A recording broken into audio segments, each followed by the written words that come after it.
할렐루야. 오늘도 말씀으로 주님과 동행하고 계신 여러분을 주님의 이름으로 축복합니다. 함께 보실 말씀은 베드로후서 1장에서 3장이 되겠습니다. 베드로 사도가 순교를 앞둔 점, 교회는 영지주의 이단과 재림을 부정하는 이단이 침투하여 극단적인 금욕주의에 빠지거나 반대로 쾌락주의로 빠져드는 성도들이 생겨났습니다. 베드로 사도는 순교를 직감하고 당시 성도들만이 아니라 순교 후에 남겨질 성도들을 바른 신앙에 세우기 위해 두 번째 서신을 기록하게 되었는데 그것이 바로 베드로 후서가 되겠습니다.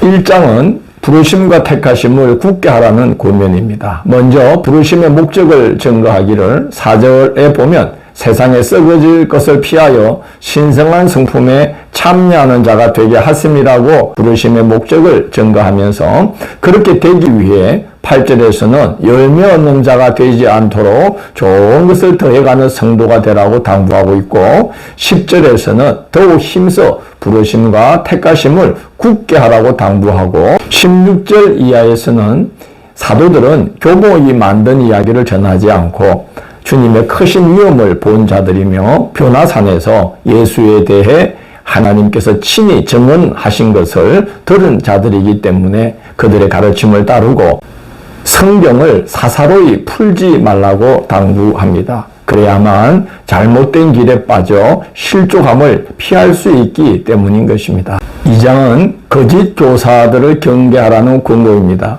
거짓 선지자와 거짓 선생들의 목적은 오직 한 가지, 우리를 구원하신 주님을 부인하게 하여 사람들을 이익의 수단으로 삼으려는 것이다 라고 말합니다. 그래서 그들은 지어낸 말로 사람들을 깨워 자기들을 따르게 한다는 것입니다.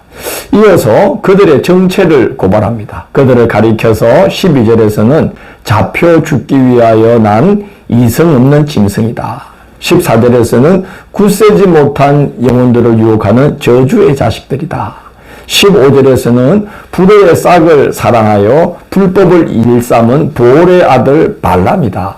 17절에서는 물 없는 샘이요 광풍에 밀려가는 안개다라고 비유를 합니다. 그러니 그들을 따른다는 것이 얼마나 어리석은 짓이냐는 것이죠. 그들에게 미혹당하면 예수님을 알기 전보다 더욱 비참한 형편에 떨어지게 되고 개가 토했던 것에 돌아가고 돼지가 씻었다가 더러운 구덩이에 다시 누운 것과 같은 처지로 전락하게 된다라고 경고를 합니다. 3장은 재림을 부인하는 자들에게 미혹당하지 말라는 권고입니다. 미혹하는 자들은 만물이 처음 창조될 때로부터 지금까지 항상 동일한데 어찌 재림이 있을 수 있겠느냐라고 말하면서 성도들을 미혹한다는 겁니다. 베드로는 세 가지 이유를 들어 주님의 재림과 최후 심판이 반드시 있음을 증언합니다. 첫째, 8절에서는 이렇게 말합니다. 주께는 하루가 천년 같고 천년이 하루 같다는 이 한 가지를 잊지 말라고 말합니다.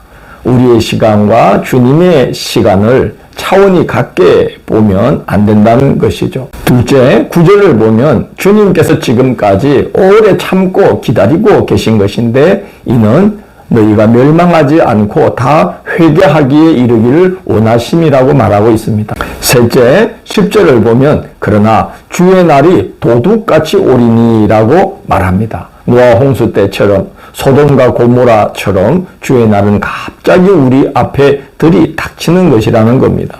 그렇기 때문에 늘 성도의 본분을 다해야 한다고 권고합니다. 14절을 보면 그날에 주님 앞에 점도 없고 흠도 없이 설 수 있도록 힘쓰라고 고면합니다. 16절을 보면 성경을 억지로 푸는 자들에게 미혹당하지 말라 멸망의 일을 따름이니라고 말합니다. 18절에서는 주 예수 그리스도로 인한 은혜가 자라도록 그를 아는 지식이 더해지도록 늘 힘쓰기를 당부하고 있습니다. 교회는 복음이 선포된 이후 지금에 이르기까지 이단의 미혹과 공격이 끊이질 않았습니다. 주 예수 그리스도를 터로 삼고 늘 깨어있어 말씀과 기도로 그 위에 견고한 신앙의 집을 세워가지 않으면 누구라도 언제라도 미혹당할 수 있다는 것을 명심해야 하겠습니다. 내일 12월 25일 토요일은 요한일서 1장에서 5장을 예수를 하나님의 아들이라 시인하면 이라는 제목으로 살펴보도록 하겠습니다. 오늘도 함께해 주셔서 감사합니다.